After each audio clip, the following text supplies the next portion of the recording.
So hi! Welcome and welcome back to my YouTube channel, and for today's tutorial, ituturo ko sa inyo kung paano nga ba gawing iOS launcher ang ating mga Android phones gamit lang ang ating mobile device. But first, subscribe to my channel and don't forget to hit the subscribe button and the bell to notify you for my new updates. And if you want to learn more, just keep on watching and let's start. So ayan, for today's video, gagamit muna tayo ng Google Play Store. So, ayan, dito sa Google Play Store, isa-search lang natin dito yung application na gagamitin natin. So, ayan, dito sa search bar, ang isa-search natin or ita-type natin is iOS Launcher 17. So, yun yung dapat i-search nyo dito sa search bar para lumabas yung application na hinahanap natin. So, ayan, ganito yung itsura ng logo na pipiliin nyo. Launcher iOS 17 iLauncher. So, after nyan, install muna natin sa ating mobile device and ituturo ko sa inyo kung paano nga ba gamitin ang Launcher OS 17. And wait natin hanggang sa matapos ma-install. Then, after ma-install, itap na natin yung open para directly mapunta tayo sa pinakang application ng iOS Launcher. So, ayan, tap lang natin dito yung next. Then, tap ulit yung next. So, next ulit. So, tap lang lagi yung next. And, ayan, ito yung setting ng pinakang launcher natin para sa iOS. So, marami kayong pwedeng baguhin dito, katulad na lang ng lock screen, notification, control center, assistive touch, dynamic island, at iba pa. So, unang-una muna nating baguhin, ituturo ko sa inyo ang lock screen. So, tap natin yung lock screen.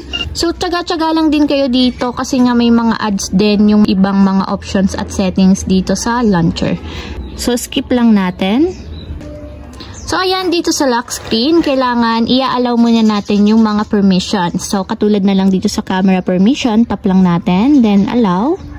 And dito sa listen notification, enable lang natin dito sa iLauncher. So, tap nyo lang yung iLauncher. And then, i-enable natin yung allow notification access. So, dapat maging enable siya katulad nito. Naka-blue dapat yan. And, i-back natin. So, dito na tayo sa Draw Other Apps. So, tap natin yung Draw Other Apps. And then, hanapin nyo ulit yung iLauncher. And then, ito turn on natin or i-enable natin yung switch button sa side niya para sa display over other apps. So, balik tayo. And dito na tayo sa accessibility. Tap ulit natin yung accessibility. And then, hanapin nyo ulit yung iLauncher. And then, i-turn on nyo lang yung use iLauncher. So, i-allow nyo lang. So, dapat naka-enable or naka-switch on yung button sa use iLauncher. So, balik ulit tayo. And, ayan, dito, pwede na nating i-edit or baguhin yung lock screen. So, for example, is enable natin. Hanapin nyo lang yung switch button na nandito sa side ng enable lock screen. So, dapat maging kulay green siya. And dito, pwede nating makita yung free view ng lock screen. Tap nyo lang yung lock screen. So, ayan, ganito yung magiging itsura ng lock screen natin. So, ayan lang yung free view niya. So, balik tayo. So, ganito yung itsura niya kapag naka-enable yung lock screen natin. So, pwede kayo maglagay ng password. So, depende sa inyo. And, pwede kayo mag-set ng PIN kung anong gusto nyong PIN. So, for example, maglalagay ako ng PIN. So, confirm ko lang. And, ayan, meron na tayong PIN or may lock screen na yung aking launcher. So, okay na tayo sa lock screen. Dito naman tayo sa notification. Tap natin yung notification. And then, after na dito, enable lang natin yung notification. So, hanapin nyo yung switch button, then turn on. And then, sa resize, depende sa inyo kung gusto nyo baguhin yung ibang design or settings ng inyong notification. So, katulad lang din talaga ito ng mga iOS phone. So, ganitong-ganito yung mga settings at option nila. So, ayan. Okay na tayo sa notification. Dito na tayo sa wallpaper. So, depende sa inyo kung anong gusto nyong wallpaper yung gamitin. So, dito, itatap lang natin yung allow para ma-access yung ating location. So, allow while using app. So, allow lang natin. So, ayan, dito pwede nating baguhin yung wallpaper ng ating iOS phone. So, pwede kayong mag-add ng new wallpaper. So, pwede kayong mamili dito kasi ganitong-ganito yung wallpaper ng mga iOS phone. So, hindi ko na lang muna babaguhin yung wallpaper. So, dito naman tayo sa control center or yung pinaka main shortcut ng mga control. So, tap natin yung control center. Then, after nandito, sa control center, itap nyo lang muna yung right setting. So, ito turn on lang natin yung allow modifying system settings. So, dapat naka-enable siya and balik tayo dito. So, dito pwede nyo nang baguhin at i-edit yung inyong control center. So, enable muna natin. Ito turn on nyo lang yung switch button para ma-enable muna yung ating control center. So, pwede tayong magbago ng size ng control center kung gusto nyo gaano kalawak, kataas, at kung gaano yung opacity niya.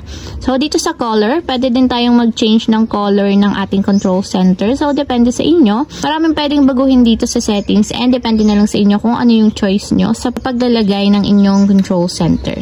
So, kung gusto nyo namang baguhin yung pagkakasunod-sunod ng inyong control center, ang itatap nyo lang dito is Custom Controls.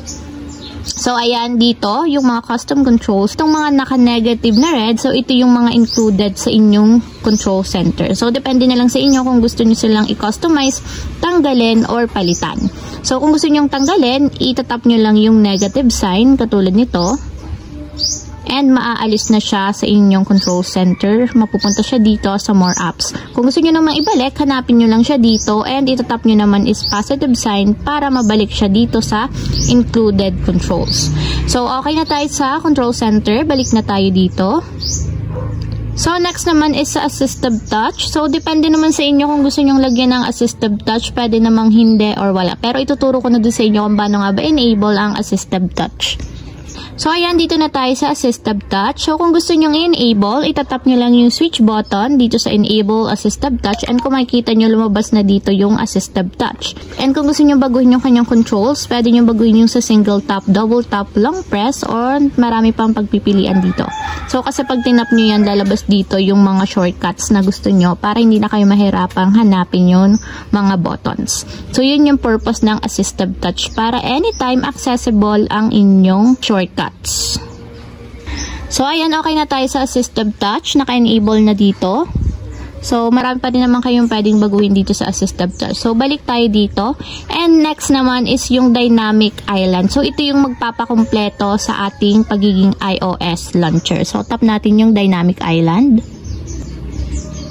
So, ayan yung Dynamic Island is kung makikita nyo or mapapansin nyo, yun yung nakalagay sa pinakang taas ng inyong mobile phone. So, ito yun. So, enable lang natin. Turn on nyo lang yung switch button and pwede nyong baguhin yung Dynamic Island kung anong gusto nyong style. So, for example, baguhin natin yung position niya. So, dito naman is pwede nating baguhin yung width ng Dynamic Island natin. So, pwede nating palawakin and pwede nating pataasin yung width. So, yan kung makikita nyo, nag-a-adjust yung nandito sa taas. So, yung sabihin, ganito kalawak yung actual niya. And pag binawasan nyo, ganyan lang siya. Tapos sa height naman is kung makikita nyo tumataas siya at lumiikli. So ayan, ganyan yung magiging actual na itsura ng Dynamic Island. So ito yon. And yung location niya pwede nyong ilagay sa left or dito sa right. So depende sa inyo kung saan nyo gusto. So much better sa center na lang since gano'n naman talaga ang mga iOS. So ayan, okay na tayo sa position. And naka-enable na yung ating Dynamic Island. So balik tayo dito. So, ayun guys, ito yung mga common controls ng iOS launcher. And kapag naset nyo na itong pinakang mga nasa unahan, ibig sabihin, okay na and maganda nang tingnan yung ating launcher. So, ayan, check na natin kung lahat ba is naka-enable na yung sa ating launcher ng iOS. So, ayan, kung makikita nyo, mukha naman na siyang iOS phone and naka-enable na yung launcher ng ating iOS 17. So, kung makikita nyo, yung Dynamic Island is okay. So, ganyan-ganyan yung sa mga iPhone 15. So, dito maglalagay yung mga notifications ninyo and check naman natin yung notification center or control center. So, pwede nyo dito i-adjust yung mga buttons na gusto niyo since gantong-ganto talaga kapag mga iPhone or iOS. So, ayan. And check natin yung lock screen. So, ayan. So, buksan natin. So, ayun lang guys, ganun lang kasimple kung paano nga ba gawing iOS launcher ang ating mga Android phones. If you have a question, comment down below and don't forget to hit the subscribe button and the bell to notify you for the new updates. And thank you for watching! Living life, every day, late at night, not okay.